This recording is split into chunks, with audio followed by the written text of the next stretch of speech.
Amigos, amigas, irmãos, irmãs, o assunto desta noite é exatamente o prometido em um vídeo outro, onde dissemos que temas iriam ser tratados à luz do Espiritismo. Hoje falaremos sobre o suicídio na pandemia e o Espiritismo. Suicídio.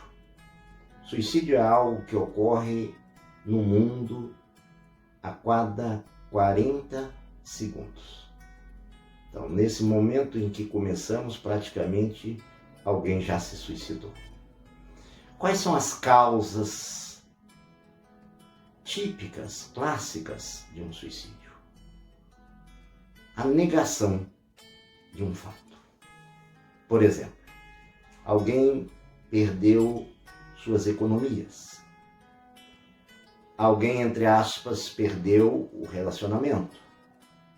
Alguém, entre aspas, perdeu o companheiro, a companheira, o filho, a filha. A perda é a geratriz do suicídio. Por quê? Porque por trás de uma perda sempre se tem uma revolta, consciente ou inconscientemente. E por trás dessa revolta se tem a criação de uma depressão. A depressão, poderíamos dizer, é filha da revolta. Todos os casos de depressão têm em si uma revolta? Em regra, sim. Nós vamos nos revoltando e vamos alterando o fisiologismo, nós vamos alterando o nosso cérebro.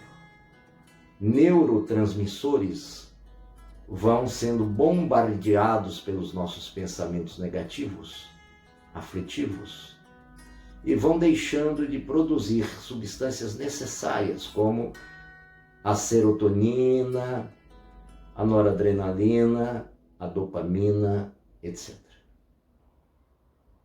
Então vimos que a perda gera uma alteração morfofisiológica.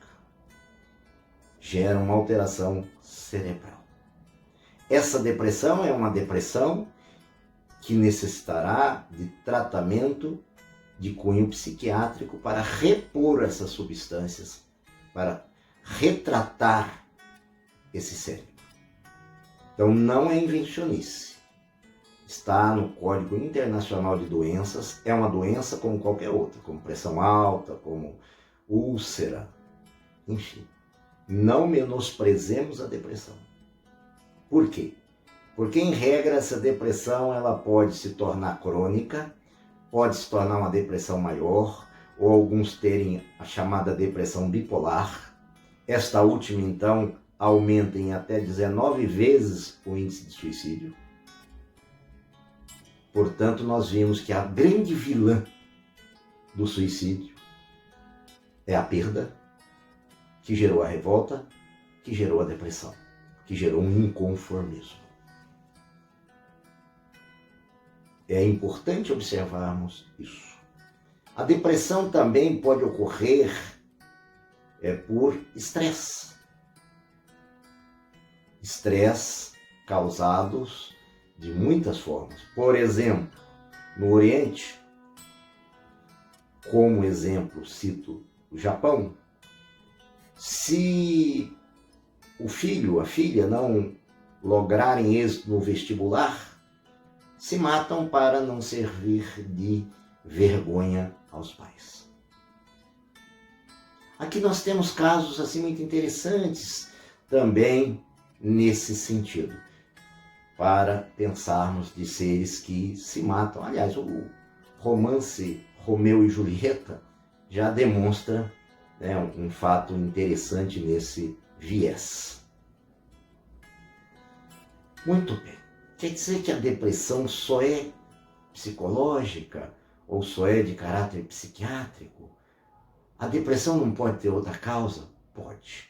No momento que nós rebaixamos esse nosso humor, por conta dessa perda, por conta dessa revolta, nós atraímos espíritos também na mesma faixa. Sejam eles malevolentes ou sejam eles depressivos.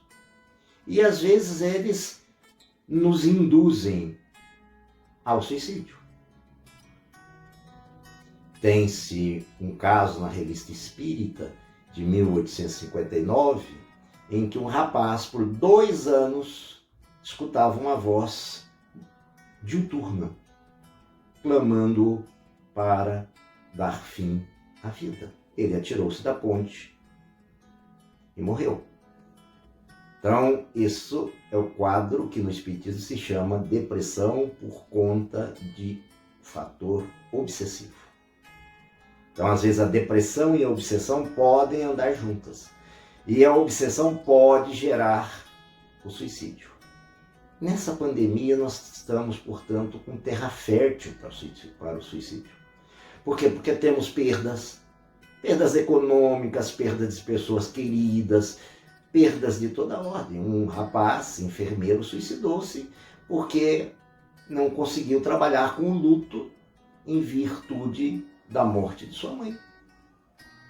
Às vezes nós podemos pensar, puxa, mas ela já morreu, ele já morreu. Cada qual de nós temos uma estrutura mental própria. Não nos cabe jamais adentrarmos em julgamento da capacidade de suporte mental do outro. Isso é bom que a gente deixe bem claro também. Até porque Jesus usou uma frase que serve muito nesse caso. Não julgueis. Não julgueis mesmo. Então essa depressão assolada, essa depressão atingida por insistência espiritual pode levar ao suicídio. E o que acontece com o suicida segundo o Espiritismo? Primeiro, ele descobre que ele não morre. Então, se ele queria fugir da suposta perda, ele não vai conseguir fugir da suposta perda, porque ele vai se dar de cara com ele mesmo depois de morto. Em regra, ele fica num lugar desagradável, porque sua vibração era desagradável. Regra, ele fica nesse lugar que os espíritas chamam de umbral, não é definitivo. Há um tempo que ele passa por lá. Também dizem que, em média, seria o tempo de vida que ele devia ter como encarnado. Por exemplo, se ele se suicidou aos 50, devia viver até os 80, ele vai ter 30 aninhos, né, de passagem por essa região menos feliz. Mas são só 30 anos, não é algo definitivo. Então, todos os que suicidaram e estiverem escutando aqui, porventura, isso não é loucura, eu acredito em espírito, porque eu sou espírito e todos somos, um dia vamos deixar o corpo, que fiquem sabendo que não há definitividade. Mas isso não é também uma apologia que eu esteja fazendo ao suicídio, muito pelo contrário. Por quê? Porque o suicida, além de ficar nesse lugar, pode, quando do ato do suicídio, ele pode ferir órgãos nobres. Por exemplo, dou um tiro na cabeça. Eu posso vir com hidrocefalia, eu posso vir com transtornos mentais os mais severos possíveis. Se eu tomo veneno, eu posso vir com problemas gastrointestinais. Enfim, não se foge de uma lei chamada causa e efeito. Não adianta pensar que se foge dela. O Espiritismo nos ajuda numa pandemia para nós não suicidarmos, por quê? Primeiro, porque ele mostra que não adianta. Segundo, que ele mostra que nós estamos aqui para cumprir uma etapa, seja no momento difícil ou fácil. Nós pedimos para reencarnar, nós pedimos para estarmos aqui. E agora queremos fugir da raia? Não dá. Então não resolve. Esse é um ponto que o Espiritismo nos mostra com tranquilidade. Ele é muito consolador. Por quê? Porque ele coloca Deus como soberanamente bom, justo, misericordioso. Não é um Deus implacável. Olha, o suicida vai para o inferno eternamente. Claro que não. Suicida também é filho de Deus. Deus, ao criar alguém que ia se suicidar, não sabia que ele ia se suicidar? Se ele não soubesse, ele não era onipresente, onisciente. Então é bom que a gente pense num Deus misericordioso. O suicídio é um ato de desatino, é um ato de quem não conseguiu suportar a perda e ficou com uma certa revolta. E não conseguiu trabalhar essa revolta. O Espiritismo nos diz: tenha fé. Capítulo 5 do Evangelho segundo o Espiritismo. Bem-aventurados os aflitos, porque serão consolados. Tenham fé. Fé realmente na misericórdia divina. Essa é uma consolação incrível, espiritual, que o Espiritismo nos proporciona. Isso é algo que conforta. Ah, meu filho faleceu, minha mãe faleceu, meu pai faleceu, enfim, alguém morreu na Covid ou fora da Covid, porque esse vídeo vai ficar eternizado, né? Talvez até eu vá na Covid, esse vídeo fique. Um dia vocês dirão: olha, daquele cara que antes da Covid falou isso, continue prestando atenção porque vale para depois da Covid. Ou seja, se eles foram, a gente vai daqui a uns dias estar com eles também. Nós vamos encontrar no mundo espiritual. Olha que coisa maravilhosa. Então não tem adeus, tem um até logo. Esse é o conforto. Isso evita suicídio. Por quê? Porque nós vamos dizer: não vale a pena. Eu vou entrar numa situação que não vou retirar a minha perda, não vai diminuir a minha revolta, pelo contrário, vai me dar uma culpa imensa. Então é melhor eu ficar aqui, é melhor eu ajudar o próximo, é melhor, se eu estiver depressivo, ir ao médico e tratar, não achar que isso é coisa boba. Pelo contrário, tem muitas pessoas que se acham super-heróis ou super-heroínas. Observem que a ciência trata a depressão. A psicologia, com as terapias, tratam a depressão, às vezes em conjunto com a medicação. E o lado espiritual trata o lado maior nosso, né? A nossa vivência para todo sempre também. Então é muito importante que o Espiritismo dá-nos toda essa tranquilidade para lidarmos com um assunto desse. Então, suicidar não é uma opção inteligente de modo algum. Podemos nos comprometer por muitas reencarnações. Às vezes, o estrago que fazemos perdurará por muitas reencarnações. Há na Revista Espírita também uma passagem entre um casal que era muito apaixonado, um homem e uma mulher que eram muito apaixonados, mas naquele tempo o pai entendeu que era melhor a mulher casar com outro. Mas continuaram apaixonados. E a história é longa. Para encurtá-la, esses dois apaixonados primeiro, para não cometerem nenhum tipo de traição, resolveram morrer juntos.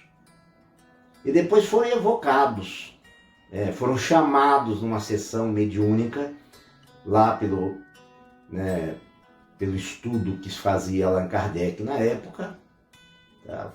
Pela Sociedade Parisiense de Estudos Espíritas, e a mulher disse que não via nada, não escutava quase nada, mal as palavras daquela pessoa que falava com ela, o encarnado, o vivo que falava com ela, mal escutava.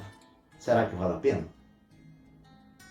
Tá? A gente sair daqui achando que vai resolver um problema, depois ficar perdido, né, em uma situação por algum tempo maior. E para finalizar, um esquizofrênico, entre aspas, o antigo chamado louco, terminologia que contém discriminação na atualidade. Se ele se matar, ele também passará por esse local difícil? Não, porque ele não tem consciência. Tá? Ele realmente é um ser absolutamente ou radicalmente inconsciente. Ele será dirigido diretamente a um hospital espiritual para tratamento. E aquele então que não era louco, que ficou lá um tempão e depois vai ser socorrido, ele vai também para esse hospital espiritual o dia que lhe for possível. O arrependimento para o suicida é o melhor negócio. Não é só para o suicida não. Vamos aproveitar para estendermos aqui. Tudo que fizermos e percebemos que não foi bom, arrependamos enquanto é tempo, dizia Jesus. Até o próximo.